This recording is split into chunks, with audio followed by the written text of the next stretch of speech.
Okay, thank you so much, everyone, for joining us. My name is Chris Simpson, Programs Lead at the Friends of Simon Wiesenthal Center. We are so glad you're all here for another installment of Friends of Simon Wiesenthal Center's Book Talk. This virtual series focuses on recently published books related to our work on Holocaust education, defending human rights, and combating anti-Semitism, racism, and other forms of hate. We are excited to have Peter Hayes on this evening's program, who will speak about his book, Prophets and Persecution. This session is being recorded and will be uploaded to our YouTube channel, so folks who are unable to attend today can watch at a later date. You are more than welcome to submit your questions using the chat function throughout the program, and we will do our best to get to them during the Q&A portion of this evening. I am proud to be joined by my colleague, Robert Sarner, senior editor and writer at the Friends of Simon Wiesenthal Center and host of Book Talk. On that note, I will hand it over to you, Robert. Thank you, Chris, and hello, everyone, and thank you for joining us for this latest book talk. This evening's event actually marks the 15th edition in our series, and we actually began it exactly 2 years ago this month. We greatly appreciate that so many of you tune in consistently to each new installment in the series. I'm thrilled to have with us, as Chris said, our feature author this evening is Peter Hayes. He's joining us live from his home in Chicago, where he told me a few minutes ago it actually snowed today, unlike here in Toronto, where we had torrential rain.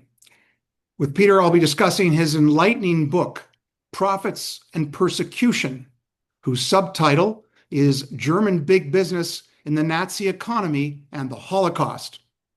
Later in our program, as Chris mentioned, we'll be taking questions from the audience for Peter, so please do submit your questions in the chat box at the bottom of your screen. During the Q&A, we'll also be giving everyone a chance to win a free copy of Prophets and Persecution as part of our contest involving questions related to the book. Courtesy of Peter's publisher, Oxford University Press, we'll be giving away 4 copies of the book. As I told Peter earlier this week when we spoke ahead of this evening's program, I found his book extremely sobering, obviously due to the nature of the subject matter as well. Showing his tremendous command of the subject matter at hand, he captures so well the complicity of so many of Germany's business and financial leaders during the Holocaust.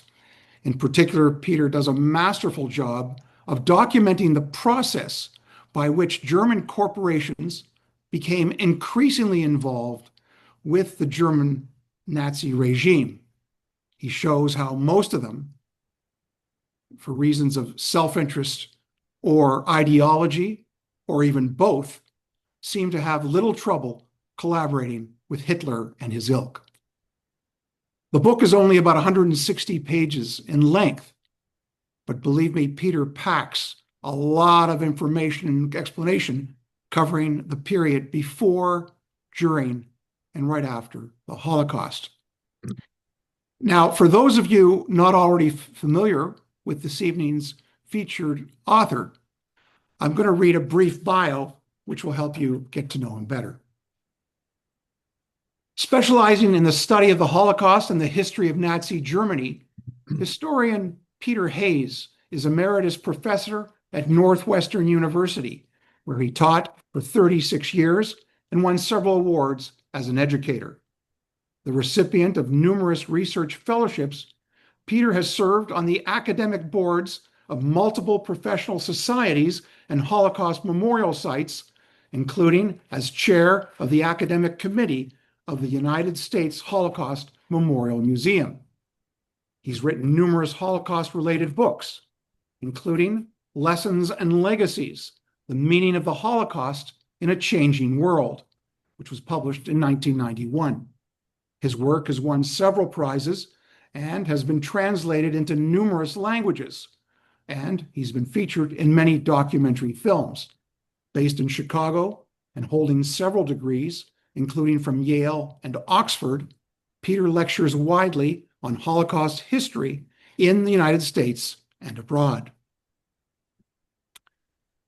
It's now my pleasure to welcome Peter to this edition of Book Talk.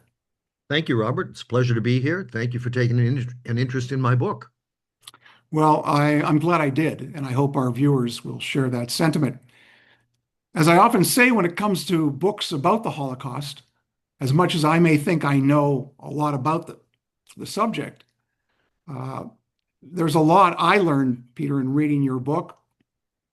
And clearly, you've devoted a significant amount of time and work into making that book into reality. Let's begin our Q&A, Peter, with just you giving our audience a brief description in your own words of what the book is all about. The book is an attempt to describe the degree to which German corporations became constitutive parts of the mass murder process, why that happened the way it did, and how it unfolded. It's the distillation of 50 years of research that I've been doing ever since I was a graduate student, and I thought it was time to try to get it all into a single, accessible package. I'm curious what prompted you to write the book. Obviously, as a Holocaust historian, there's no lack of subjects that you could focus on. So I'm wondering what led you to concentrate on German business and its role in the Nazi genocide of European Jewry. The short answer to that is sort of serendipitous. I was a graduate student in German history. I needed a dissertation topic. I had a potential advisor who had worked on the history of German business in the Weimar Republic before Hitler came to power. And he said to me, well, we have all these records from the post-war trials of German industrialists. They're very unique kinds of records because most corporations don't expose their inner workings to outsiders. So why don't you stick your toes in those and see if you find out anything interesting? And I did. And that led to a dissertation, which was my first book on the IG Farben Corporation. And what connected it with the Holocaust was that IG Farben built a factory 3 miles east of the Auschwitz concentration camp, largely with the help of slave laborers. And so the last chapter of that book had to do with that connection. The longer answer to this question is a biographical answer. I'm a child of the 60s. I entered high school in 1960. I graduated from college in 1968. In other words, I came of age in the middle of the American Civil Rights Movement and the war in Vietnam. And these were both things that made the experience of discrimination in the Nazi era and the atrocities on the Eastern Front and so forth seem very close to the bone in my case. Then you add to that I grew up in a town where I went to more bar mitzvahs than confirmations. And then the third factor here is my sister married into a German family. And as a result of that, I learned the language. So I had the tools to engage in the study. I was puzzled as to how this kind of discrimination could have occurred. I was connected to people who might have been among the perpetrators because the in-laws of my sister were exactly of the wrong age. And so all of this made for a biographical impetus, and business became the vehicle because I had done that for the dissertation. And so all these things came together. I've never been able to let go of the subject, partly because it's built into my life story. You acknowledge, Peter, in the preface of the book that it was a long time coming, literally, I think it's 5 decades in the making. Why was that? And do you think the book ended up being better because of that? Well, I'm pretty sure some people would say it's better because it's shorter than anything else I've ever written. And as a result, it's less of a slog. I have written 2 books that were specific studies of corporations in the Holocaust. So I did this in 2 micro cases. And then I wrote an overall survey of the Holocaust based on a course that I had taught for over and over for 25 years. And it just seemed to me the time had come to pull all of this material together to fit the smaller story into the larger story. And then And because I've been doing this for so long, I had a kind of sense of where the big issues are. So I wanted to center each of those chapters on a an explanatory concept. And each of the chapters has a one-word title, which is a tip-off to what the key concept of that largely chronological story is. And so that's how it all came together. I just thought this was that was the person who could do this. Um, there is I can tell you, we'll probably talk about this a little later, but if we turned my camera and I showed you the bookcase that is to my left here, it is nothing but individual studies of German firms over largely the Nazi period. And it runs 1, 2, 3, 4, 5, 6, 7, 8, 9 shelves. So there is this vast literature. Most of it's in German. It's not accessible to English speakers. And I thought, I need to get that out there. I need to, distill this and get it accessible to people. Well, we're fortunate that you did. I want to read something that you write on page 11 in the preface, and I'm going to ask you about it. And I quote, "This book is intended as neither an indictment nor exculpation, but as a warning. This is a story of a social and professional group that responded to changing political and economic conditions in a self-serving, self-protecting fashion that had catastrophic consequences. Although leaders of German big business between 1918 and 1945 included extremists who helped bring about their nation's cataclysm, and also included wiser heads who sought to evade or minimize it, the predominant and prevailing spirit was pragmatic, conformist, and opportunist," end quote. So my question is, as you know, Hannah Arendt, in writing about Adolf Eichmann and his trial, famously used the term the banality of evil. I'm wondering, do you think that term applies as much to the conduct of these business executives as it does to Nazi leaders, or perhaps even more so? I Which think may even seem counterintuitive. I think even more so. I think we now know that Hannah Arendt had a brilliant concept, but applied it to the wrong person. Eichmann knew exactly what he was doing. He relished what he was doing. The key thing in Arendt's definition of the banality of evil is that the people who perpetrated this were thoughtless.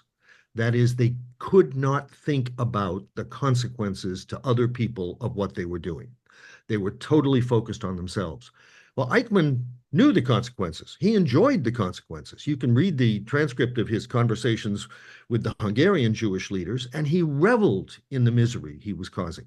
These corporate figures are the embodiment of thoughtlessness. They never think about anyone but themselves, their own interests.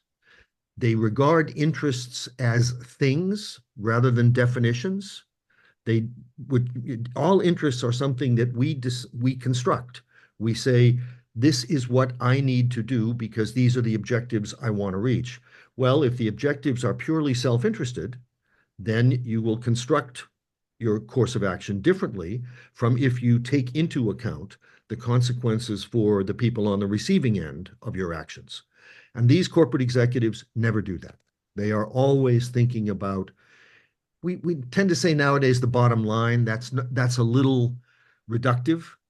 They're thinking about the interests of the thing they have created, their company, a particular technology they've developed, a particular approach to a market, and so on. And they remain fixated on that without regard to the human consequences of what that fixation costs. In reading your book, it becomes very quickly becomes abundantly clear the amount of research that went into it and your command of the subject.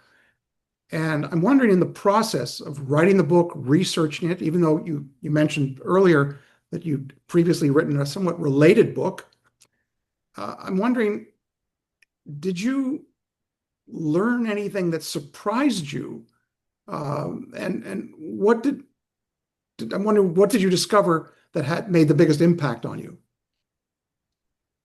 The surprise thing is a little hard to do because I've been steeped in this for so long, but the impact is clear. I think the big impact was I realized how normal thought processes, normal calculations can lead to terrible results. Calculations that under routine, civilized conditions can be even admirable. Under totalitarian conditions, under dictatorial conditions, can lead to enormously destructive consequences. And in the process, I had to figure out, and this was where I think I discovered something. I had to figure out how the Nazi economy worked. How is it that these people all felt that being pragmatic led them to participate in persecution? And I realized that the Nazis constructed a kind of economic situation, which I refer to as a carrot and stick economy. That is, the Third Reich was what economists would call a monopsony. Now, everybody knows what a monopoly is. A monopoly is a market controlled by a single seller. A monopsony is a market controlled by a single buyer. And the single buyer that controlled the Nazi economy was the German state. The German state had very limited objectives: aggression, conquest, to achieve the power of the German people. And to do that, they concentrated almost all economic life on that quest for expansion. They made a structure in which German corporations thought that their self-interest led to going along. And so the normal concerns that corporate executives have: do we prosper? How do we take care of our workers? How do we be sure that the company thrives, and so on, become motives for doing dreadful things if the regime has enough power to say, doing those dreadful things is what we want you to do, and we will reward you for it. And so that's the structure in which these terrible crimes evolve, and in which these people feel that they should take part. Of all the members of Germany's business elite during that period, which one stands out the most for you as the most heinous? It's a rogues gallery, so picking one of them is tough. The usual answer you would get to this is probably a guy named Friedrich Flick, who was put on trial after the war in 1945 and was a rapacious acquirer of formerly Jewish-owned companies. But my candidate for the biggest rogue of them all was a guy named Karl Rasche. Karl Rasche was a Nazi banker and this is a picture of him from his post-war trial in 1947-48. Karl Rasche was promoted to be a member of the managing board of the Dresdner Bank, which was the second largest bank in Germany in those days. It was also, in the early 1930s, a state-controlled bank because it had to be bailed out during the Depression. And so one of Hitler's economic advisors, a man named Wilhelm Kepler, had influence over who goes on the board, and he picked Rasche to go on the board. Rasche becomes, along with another man named Emil Meyer, the architect for making the Dresdner Bank the financial arm of this economy that the Nazis are trying to create. They are willing to loan money to build armaments factories, to build factories that will substitute for imports and therefore make Germany more independent of international influences. And then he becomes the person who makes the Dresdner Bank the house bank of the SS. He loans money for the construction of concentration camps. He makes the Dresdner Bank the repository for the vast amounts of wealth that are extracted, in particular from the Jews of Germany and the Jews of what is today's Czech Republic, but to some degree also from the Jews of Poland. And the money that is extorted from them and then collected in the SS deposits is deposited in that bank. So then the bank has that as its working capital. And this becomes a very intense partnership. So Rasche is my candidate for the worst of the worst. He's also more directly related to the actual killing process because he helps to construct these installations and so on. Whereas Flick steals property, he uses some slave laborers, but he's not directly connected with the murder process that takes place in the death camps. Now, your book, of course, focuses primarily on the business and financial leaders who collaborated with the Nazis and helped facilitate their genocidal agenda. In contrast, you do mention in a few places, conversely, a very small number of corporate leaders Yeah. who showed great moral strength and defied the Nazis and refused to cooperate with them. And were there any who, like maybe Oskar Schindler, were there others who even went so far as to even protect their Jewish employees and save them from certain death? A few. Schindler had the unique advantage that he didn't work for anybody. It was his own company. He was reporting to no one, and therefore no one was looking over his shoulder saying, "What are you doing?" Within these corporations, the world is different. But there was a man named Hans Walz who worked for the Robert Bosch company in Stuttgart. And Walz played a very, very dangerous double game. On the one hand, he was the chief operating officer of the company. When the Nazis come in 1933, he outwardly conforms. He joins up in the party. He attends meetings. He seems to be a loyal person. But he and the person he worked for, Robert Bosch, after whom the spark plug and electrics company is named, had both been in the Weimar Republic members of the League Against Anti-Semitism. There's Robert Bosch. Now, very few industrialists joined this organization. There's another big business family called the Freudenbergs, who were shoemakers, and they did too. But Bosch, Walz, Freudenberg, they're almost unique in this world. And what Walz does, which makes him after the war, he becomes a righteous among the nations. Yad Vashem recognizes him. Is that after the pogrom of November 1938, when the Nazis are trying to expel everybody from the country, Walz devotes corporate money. He diverts corporate money to the local Jewish organization in Stuttgart, headed by a man named Karl, I think, Adler. And that money is used to get people out, to make it possible for them to escape the country. This goes on right up until 1940. So for 3 years, he does that.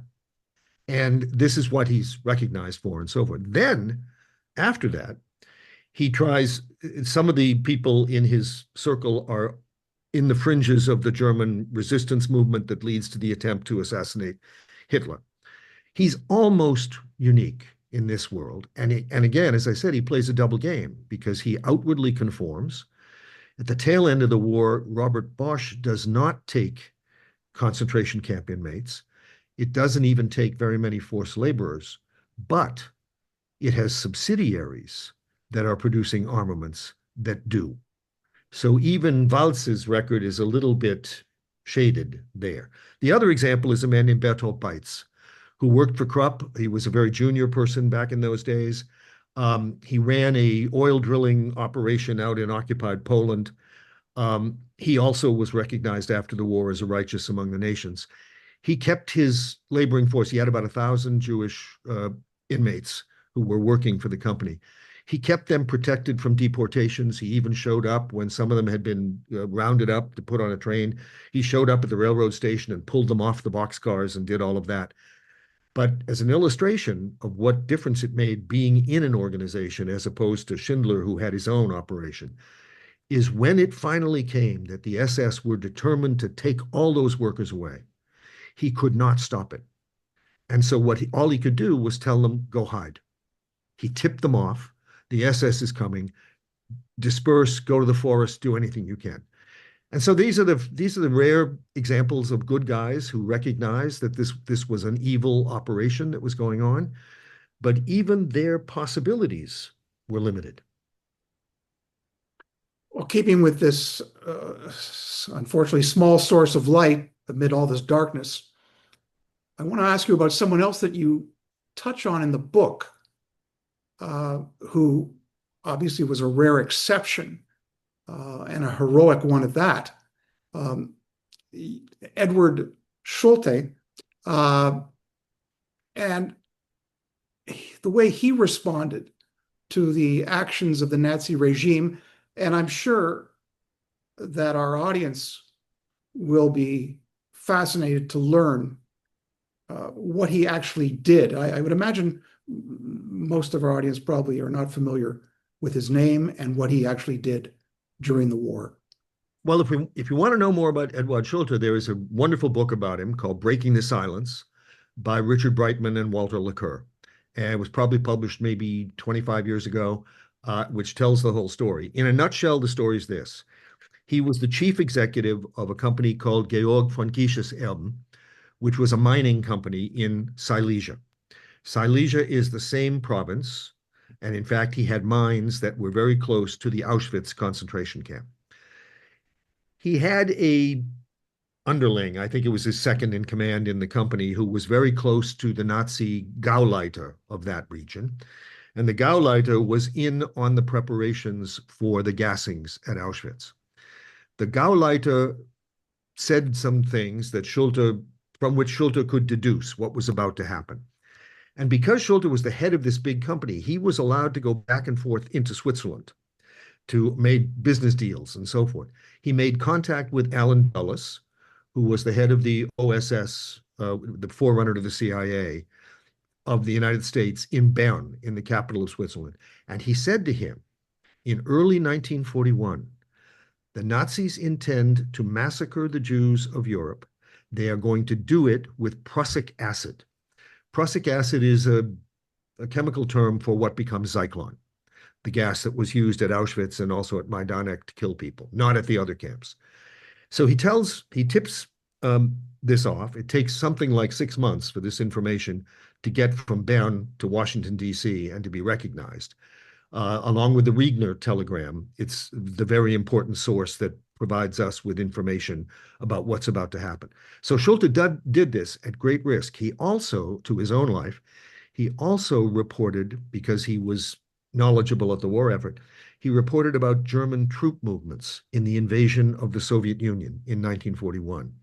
And this becomes a particularly poignant aspect of the story because he lost one son fighting for the Germans on that front. I think he lost two. I'm not sure I'm remembering that correctly.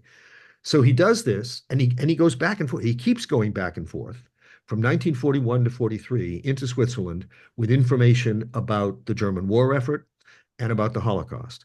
And then in 1943, he decides, he senses that he's being exposed, and he simply doesn't return from one of those trips. So he stays in Switzerland. The tragedy of the story is that he's utterly shunned in the business world of Germany after 1945. He's not praised for what he did. He's regarded as having been disloyal. So that's the story of Edward Schulte, somebody who was at the very top of the German corporate world, who was appalled by what he heard, and then tried to alert the Allies. Remarkable man. And wow, to hear that he was actually shunned after the war and denounced for what he did, as opposed to being celebrated as a hero. It's quite sobering. Yep. 80 or 90 years ago, in Germany, like in other countries, of course, there were very few women in the leadership of corporations. Among the corporate executives that were complicit with the Nazis, were there any women? Yes and no. There are at least two big companies. Krupp is one. The other is called Dr. Oetker, which was a giant company that made baking goods. What do I want to say? Baking soda, things that you make goods with. Biggest company in Germany for this. They didn't take over the companies, but they inherited the companies, and their husbands did.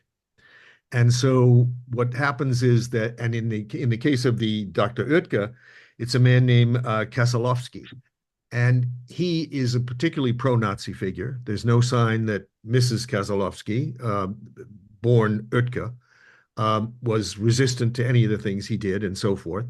And in the case of Krupp, of course, the person who ran Krupp took her name when he married her because the company was so important. He kept both names. His name was Krupp von Bohlen und Halbach. That was it's an utterly aristocratic German name. He was a German aristocrat. He married her. He had been trained as a diplomat. He took over the company, and he becomes very important in business-state relations in the Nazi regime because he's the head of the National Association of German Industry when Hitler is appointed. In your book, in a number of places, you show that things weren't entirely black and white when it came to Germany's business and financial leaders and their attitude to their Jewish co-citizens. And in chapter 2, which you title Ambivalence, you write, and I'm going to ask you about this, and I quote, "Of the many issues on which worldviews of the German business elite and the Nazi movement overlap to varying degrees, anti-Semitism was among the most fraught. But the corporate world's relative decency on the subject offered German Jews only limited prospects of defense or protection. On the one hand, by and large, during Hitler's rise to power, German big businessmen did not yearn to drive their Jewish colleagues out of economic life or regard them as foreign or accept Nazi claims that the country's guiding economic positions had become Jewified. Most leading entrepreneurs and executives regarded vulgar propaganda about Jews and acts of violence against them as embarrassments to the nation and counterproductive to its interest. Yet in the 1920s, on the other hand, many major business figures harbored increasing animosity towards Jews, prominent in journalism and in the arts, and became receptive to reining in their influence. The resulting ambivalence in corporate circles about the place of Jews in German society contributed to the weakness of anti-Semitism in the country and helped pave the way for Hitler's ascent and the Holocaust." End quote. So my question is, does your portrayal of this ambivalence vis-a-vis the role and rights of Jews in German life surprise many people who think of German big business during the 20s, 30s, and well into the 40s as being more uniformly anti-Semitic? I think it probably does surprise some people, especially if they've read Daniel Goldhagen's book of maybe 30 years ago about Hitler's willing executioners. The fact of the matter is that Jews in Germany consisted of various populations. At the upper levels of German society, and particularly in these corporate elites and so forth, Jews were very well integrated with their Gentile counterparts. There was a fair amount of intermarriage. There was a lot of social contact. And so people did not regard those, non-Jews did not regard those Jews as alien or dangerous. Where they saw Jews as alien or dangerous, and this is sort of like, we have a kind of running debate in all modern societies. Many business figures tend to find the what they call the chattering classes irritating and annoying, and after all, those people have never met a payroll, and they are unrealistic and so on. Well, there was a German version of this in the early 1930s, and so what they resented was the criticism of capitalism or the criticism of economic management from people in cultural life, and this would show up in plays and so on. And it was true that a large percentage, remember, Jews made up 1% of the German population in 1933, 1932-33. 80% of the playwrights being produced in Berlin in those years were Jews. The editors of the major newspapers were often Jews, not 80%, 40%. So there was this feeling that these people are kind of undermining us. And it was easy to say, yeah, I don't like them. I want to push them back and so forth. But besides, if the Nazis come to power, they're not going to harm the people like us. They're going to harm those people. And so there was, on the one hand, this overconfidence about Nazi anti-Semitism. And then there was this, the real problem in German society, as I understand it, in the 1930s, is not that a majority of people were deeply anti-Semitic or even slightly anti-Semitic. The real problem was very few people were willing to stand up for the rights of Jews. Anti-Semitism was too weak. It isn't that anti-Semitism was so strong. Remember, Hitler never got a majority of the vote. His vote peaked at 37% of the populace in early 1932, and then declined in late 1932 to 33%. Now, everybody knew the Nazis were anti-Semitic. Everybody knew the Nazis said this is the central problem of our society. And 2/3 of the Germans don't vote for that. We actually know from voter analyses and so forth that when Hitler came to power on January 30th, 1933, 55% of the Germans had never voted for him or his party for anything. And so we have to have a subtler explanation of what happened. And of course, the terrible part of this story is that when the Nazis come in, within 6 years, they turn this society in which a majority of the people are not propelled by anti-Semitism to a society in which a majority of the people will participate in the persecution and killing of the targets. That's the terrible part of the story. It's not that they all start out as bigots. It's that they mostly become bigots. In chapter 5, that you titled De-Jewification, you say that after Hitler came to power, determined to reduce this so-called Jewish influence over German society, that he found it more difficult to purge Jews from the economic and business sector than from the political and cultural life. I found that fascinating. And why was that? Well, on the one hand, it's that these people are so well integrated into the society and that there is a lot of intermarriage and there's a lot of social contact and so forth, though that doesn't translate into a great deal of willingness to defend Jews. Within the first 18 months of the Nazi regime, 50% of the Jewish members of boards of directors of these large companies lose their jobs. So, and that's not because, in all cases, because the Nazis insist on it. It's because in many cases, the non-Jewish members of boards and so forth say, discretion is the better part of valor here. We should ask people to resign. We should make sure that we're not exposed to attack. On the other hand, the reason why the Nazis have trouble is that the German economy is in very bad shape in 1932. When the Nazis come in 1933, there were already the first signs of recovery. But the stock market had fallen by 50%, industrial production had fallen by more than 50%, more than 1/3 of the workforce was out of work. The Nazis had hard economic work to do. And if you're going to try, for instance, to reduce the unemployment rate, one way of not reducing it would be to fire all the Jews. You would add to the unemployment rate.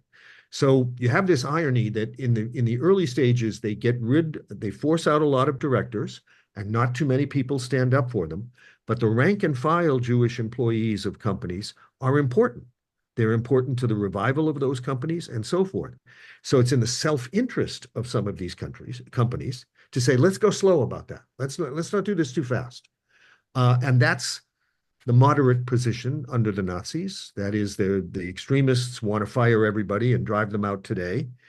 And the moderates say, no, let's do this over time. Let's not rush into this. And we'll gradually restore the economy. And then when that's over, we'll decide what to do. after World War II ended, did many of these business leaders actually face justice for their actions in connection with the Holocaust? And for those who did stand trial, were the verdicts appropriate? Well, there's some summary justice that occurs toward the end of the war. A number of these people commit suicide.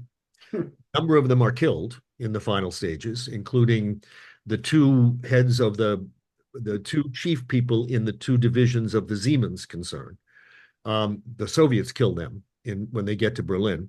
So there are a number that suicide and die, and then there are arrests of several hundred people between 1945 and 47, but most of them are released. And then it comes to a trial. There are a set of trials that occur, not the major Nuremberg trials that we've all heard of.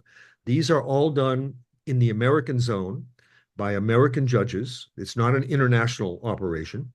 We put 23 members of the board of directors of the IG Farben Corporation on trial. We put 9 members of the Krupp management on trial. We put Friedrich Flick and several of his assistants on trial. And those are 3 separate proceedings.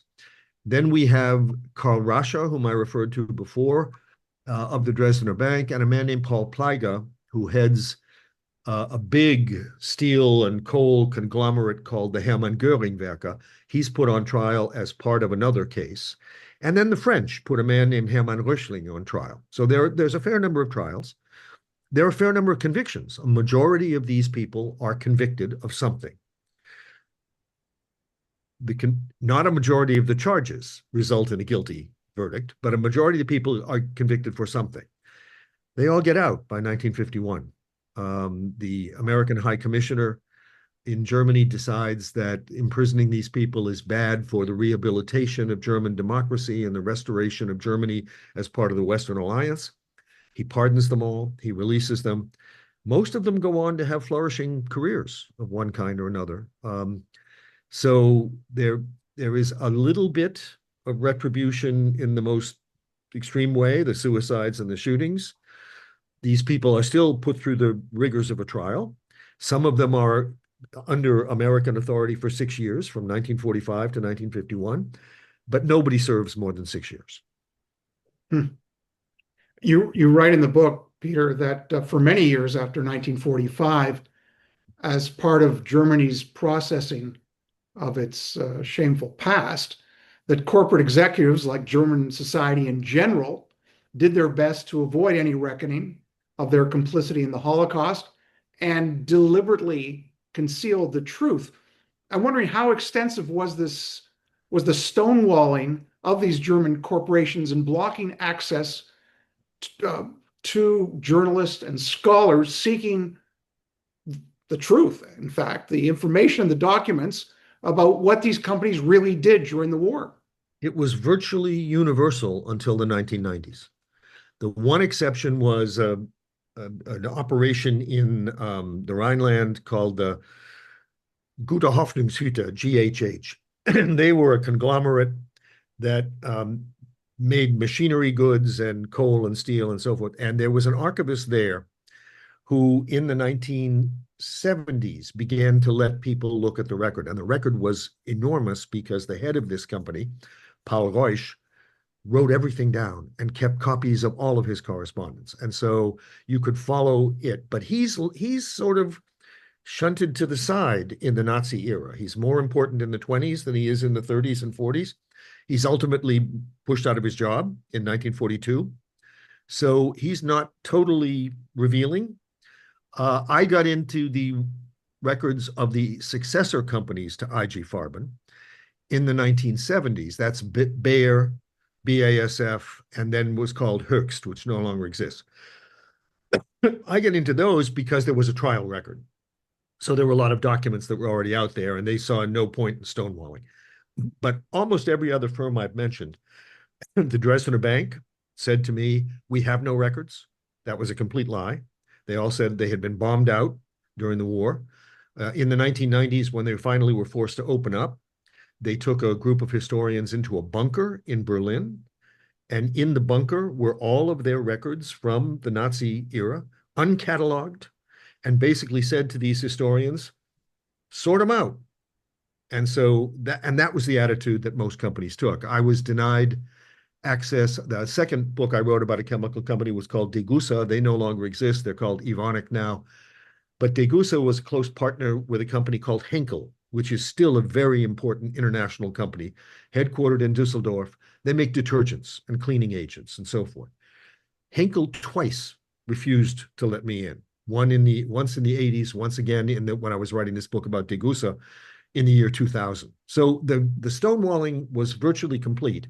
It was broken by the class action suits that developed here in the 90s, and ironically, by the unification of Germany, because that made certain legal stonewalls that arose out of the post-war settlement, they fell away. Germany was now united, and so there was no reason to not talk about reparations and restitution. That had been put off until the day of German unification. Well, now unification occurred.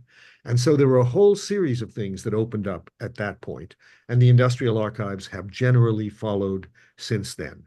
There are one or two outliers. Siemens is generally uncooperative. Most other large companies have exposed their materials to historians. Thankfully.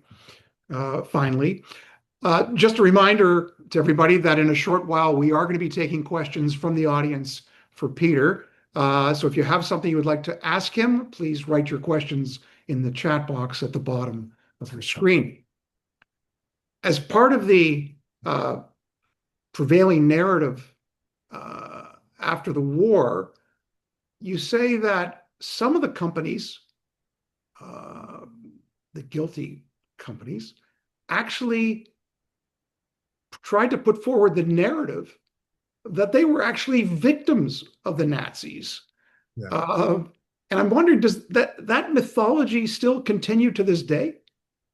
A little bit, but it's largely shouted down. There was an example a couple of years ago where the granddaughter of the people who ran the largest manufacturer of cookies in Germany, the granddaughter made a public announcement about how our slave laborers were always treated well and we took care of them and so on and so forth. And the house fell down on her from the German public, from historians and so forth.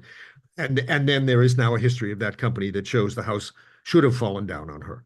So few people try this anymore. It's more a matter of the companies that are still trying to evade responsibility.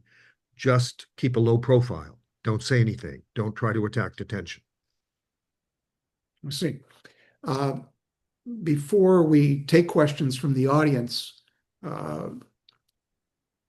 for Peter, as promised, we want to give away 4 free copies of Prophets and Persecution. And to do that, we're now going to ask 4 questions. And the first person to answer a question correctly will win a free copy of the book. If there's no precisely correct response, the winner will be the person who comes the closest to the right answer. And you can write your answers in the chat box after I read each question. So let's go to the questions now. We'll start obviously with question 1, and which is a 2-part question. In 1940, the first full year of World War II, what percentage of Germany's workforce was devoted to producing military goods? A year later, what was the figure for 1941? Okay, so please now enter your answer to that question in the chat box. Okay, time now for question number 2. During World War II, how many people were pulled from concentration camps to be used largely by German companies as slave laborers? So please put your answer now to question 2 in the chat box. Okay, turning to question 3 now. At Auschwitz, it was decided for reasons of cost and simplicity to use Zyklon B for the industrialized mass murder of inmates rather than the carbon monoxide used at most other death camps. What was the cost of Zyklon B per person killed in the equivalent of US currency at the time? Please enter your answer now to question 3 in the chat box. And now let's go to the final question, question number 4.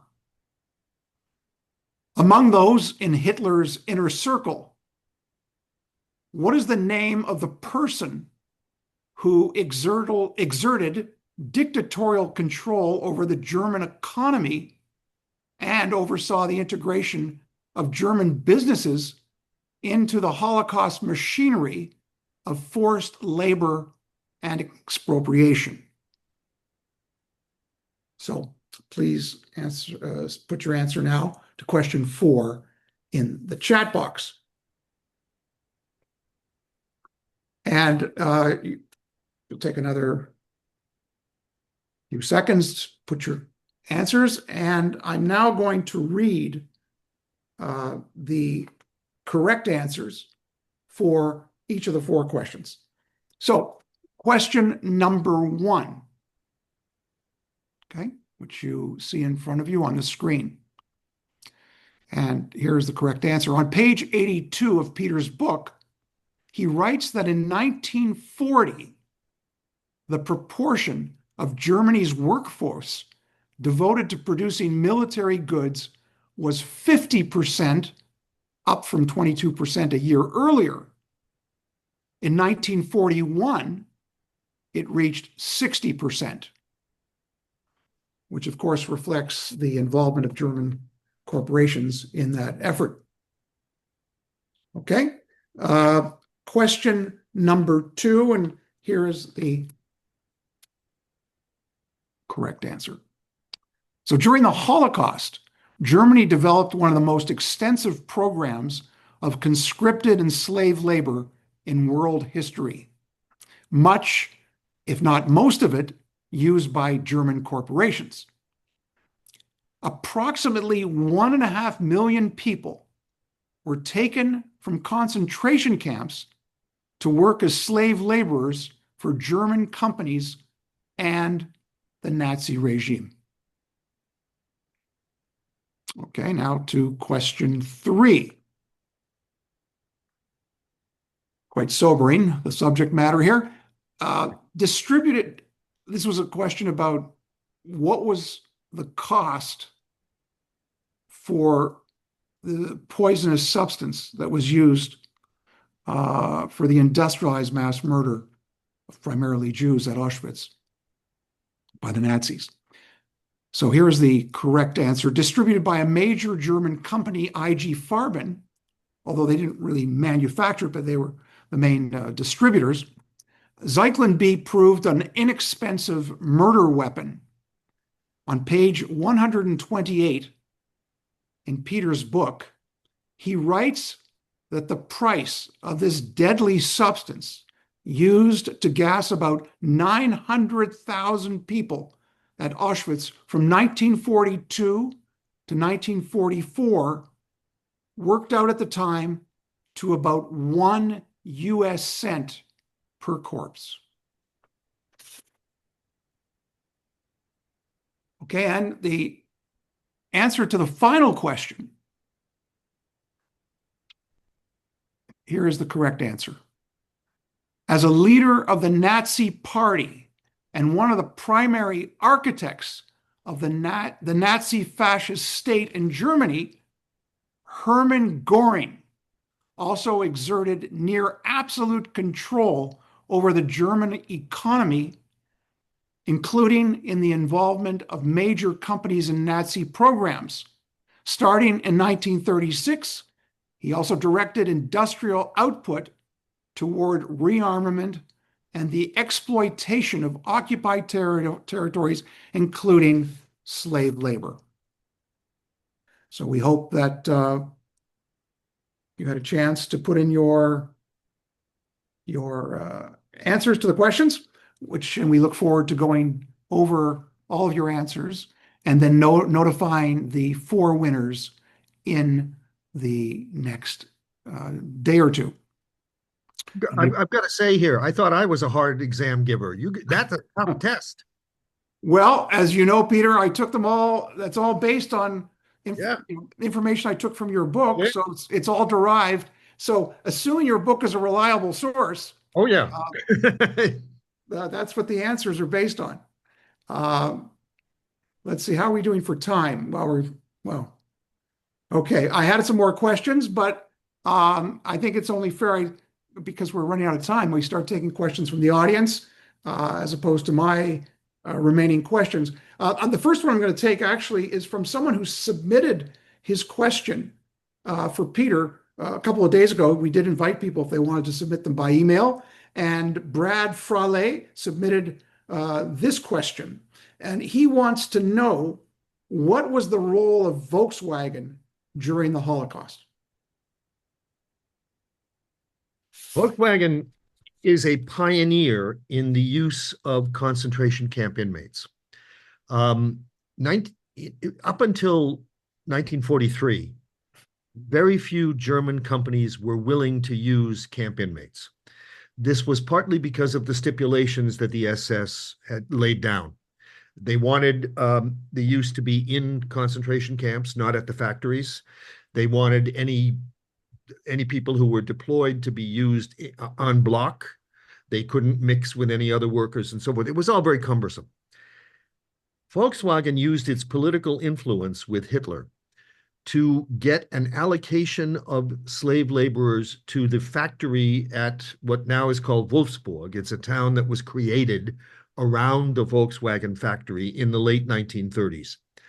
And they were the first company, along with IG Farben, right about at the same time. IG Farben got the inmate laborers from Auschwitz. If I remember rightly, Volkswagen got them from a camp called Neuengamme. And their job was to build an aluminum smeltery so that Volkswagen would have that metal as a raw material for the vehicles they were creating. So the role was that they were a pioneer in the exploitation of camp labor in the process. It's also true that the head of the Volkswagen operation in those days was Ferdinand Porsche. And Porsche, we think of him as, fast racing cars and so on, or luxury automobiles. But Porsche in those days was building tanks. And he used large numbers of inmate laborers in the construction of the tanks. So that's the connection of Volkswagen to this operation. I know we're almost at our normal time, we would conclude, but because we have so many good questions, if you wouldn't mind, Peter, we'll just take a few extra minutes than we normally do, because we do have a lot of good questions. And if our audience doesn't mind sticking around for another 5 or 10 minutes, I'm going to just share some of these questions now with you. So the first one is from Deborah Long, writes, I am the daughter of 2 Holocaust survivors. Many of my friends are second generation survivors as well. Some of them continue to boycott companies that collaborated directly or indirectly with the Nazis. They would never buy, for example, a Mercedes or a Volkswagen. What are your thoughts about these boycotts? Well, Cynthia Ozick, the famous novelist, once defended this behavior by saying it's my personal form of memorial. And I can't criticize that. I think that's perfectly appropriate. If you want to make that your personal form of memorial, that is your good right. Now, are we inflicting punishment on the perpetrators anymore? No, of course not. And maybe on their grandchildren. But one of the reasons why the archives opened in the late 90s was not only the class action suits and so forth, but the resistance within these companies collapsed. And it collapsed in part because there was nobody anymore at the head of these companies who was related to the people back then, or who had been trained by people who had been compromised in that way. So there were no personal loyalties that got in the way. So I think if you want to take that stance as a matter of memorializing the victims, that's perfectly appropriate. Um, if you want to make it to do harm to the perpetrators, well, it doesn't do that anymore. Interesting point. Anne has an interesting question here. Speaking of about these companies, she says, why didn't they destroy their records and archives so that there wouldn't be documentation about how they treated the Jews during the Holocaust? Da die Deutsch waren, because they were German. The German companies, it's a marvelous thing for me because if I tried to write a history of American companies in the 1930s, I would, and people have tried to do this. General Motors had a subsidiary in Nazi Germany. So people have tried to write the history of that subsidiary. What did GM have to do with everything? And when the historians who were doing that they were trying to reconstruct the story, they realized the archives are almost non-existent. American companies don't keep much. They keep the board of directors minutes and they keep the annual financial reports, but otherwise they don't keep much. Partly that's because America's a litigious society and they're afraid of court cases and so forth, but partly it's because the American attitude to the past is it's disposable. Germans have very different attitudes on all of these points. They're less exposed to legal challenge in their own courts, so they can keep records more safely. They believe that the heritage of the company is a real subject and it has some influence on how the corporation goes forward in the world and so forth. So they saved almost everything. Now, it is true, however, that there are gaps in these archives. Now, for instance, when I wrote a history of Degussa, Degussa was the co-owner with IG Farben of the company that made Zyklon. And when I tried to find the records of that, they were much scarcer. They were much less full than of many other things to do with the Degussa record. They were still okay because in this era, there was carbon paper. Everything was duplicated 5 times. And the people who tried to purge the archives couldn't always get everything. But there were certain things that were pruned because they were politically sensitive. But most things have been saved. And so they saved it because that's their attitude toward the past. And record keeping is built into the culture. So there we are. That's it. I think that's it. We'll take just one more question from the audience because of the time we're at. And I'm just reading the questions now. Andre asks, can you talk about American companies who profited, such as IBM with their punch cards and other companies as well, who collaborated with the Nazis? Yes, I can. But the first thing I'm going to say is going to shock you. IBM had almost nothing to do with the Holocaust. The book that has been widely circulated and widely read is a tissue of suppositions. It's probably wrong in its central claim that IBM machines were important to identifying Jews and rounding them up. And the reason why it didn't happen is because, number one, we know from people who were on Jewish councils in various places, Warsaw, Amsterdam, in the occupied countries, that the Germans did not compile those lists from anything. The Germans said to the Jewish councils in the Amsterdam or Warsaw, we are going to put together a transport on such and such a day of a certain number of people. Make the list. Pull the records. They sometimes, in the case of deportations from Germany, set parameters to this. We want to send mostly older people, so over 65. And then the local people would look through their card files and pull out all the records of the people who are over 65. And then those things would be examined. There'd be certain people who'd be exempted.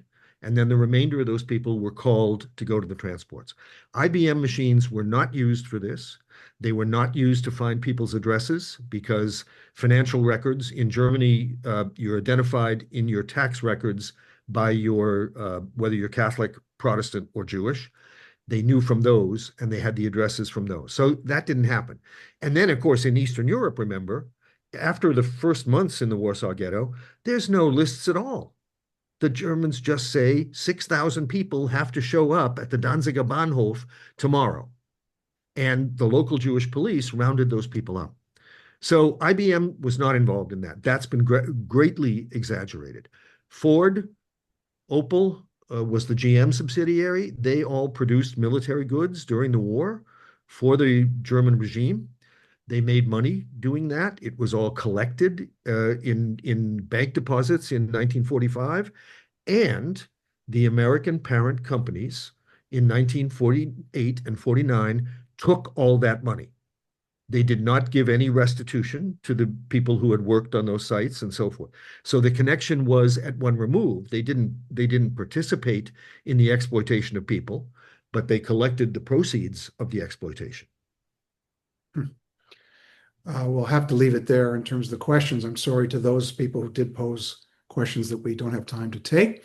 But I, first of all, would like to thank everyone for joining us this evening for this latest edition of Book Talk. A special appreciation, of course, to Peter for your excellent presence here tonight and the way you've answered all our questions. Really appreciate it. I also want to mention, for anyone interested in purchasing Prophets and Persecution, it's available online, and I believe it can be ordered at select bookstores. Is that correct, Peter? Sure. Yep. Yeah. And one minor correction: it's Cambridge University Press, not Oxford. Oh, Cambridge. Okay, yep. Glad you corrected that. Good. But equally respective. I've got a degree from one, and I'm published by the other. So, right, good combination. Meanwhile, we hope everyone will be able to join us for our next edition of Book Talk on April 29th, when our guest then will be Canadian author, newspaper columnist, lawyer, and political consultant, and journalist Warren Kinsella. He'll be joining us to discuss his revealing new book, which is coming out in a few weeks, The Hidden Hand, whose subtitle is The Information War and the Rise of Anti-Semitic Propaganda. As always, we invite you to send us your feedback, which we always appreciate receiving, and also reading your perspective about the content of our program. At the same time, please don't hesitate to send us your suggestions of new books and authors that you think might be appropriate for Book Talk. And just a reminder, as Chris mentioned at the beginning of the program, we'll be posting a video recording of tonight's program on FSWC's YouTube page later this week, in case you missed part of tonight's discussion, or you know people who would want to watch it that couldn't be with us to watch it live. And with that, on behalf of Friends of the Simon Wiesenthal Center, thank you all again for being with us. Thank you so much, Peter, and wishing everybody a good night.